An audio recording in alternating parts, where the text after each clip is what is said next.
Durante una audiencia general del año Počas generálnej audiencie v roku 2022 pápež František povedal: Evanjelisti Matúš a Marek hovoria o Jozefovi ako o tesárovi. Ježiš vykonával remeslo svojho otca, čo bola dosť ťažká práca. Z ekonomického hľadiska to nezabezpečovalo veľké zárobky. Tento životopisný fakt o Jozefovi a Ježišovi nás núti myslieť na všetkých robotníkov na svete. Práca, dodal pápež František, pomazáva našu dôstojnosť. To, čo vám dáva dôstojnosť, nie je prinášanie chleba domov. To, čo vám dáva dôstojnosť, je zarábať si na chlieb.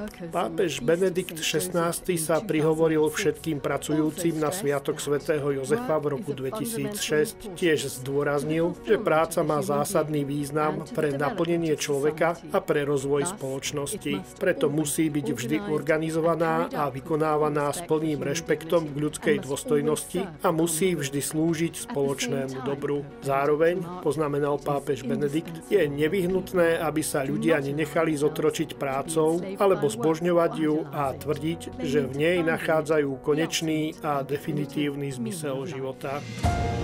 A svätý Ján Pavol II povedal počas osláv jubilea robotníkov v roku 2000, že jubilejný rok vyzýva na znovuobjavenie významu a hodnoty práce. Je tiež výzvou na riešenie ekonomickej a sociálnej nerovnováhy vo svete práce, obnovením správnej hierarchie hodnôt, uprednostniť dôstojnosť pracujúcich mužov a žien a ich slobodu, zodpovednosť a účasť. Ján Pavol II nás tiež povzbudil, aby sme napravili situácie nespravodlivosti a zároveň nezabúdali na tých, ktorí trpia kvôli nezamestnanosti, neprimeranej mzde alebo nedostatku materiálnych prostriedkov.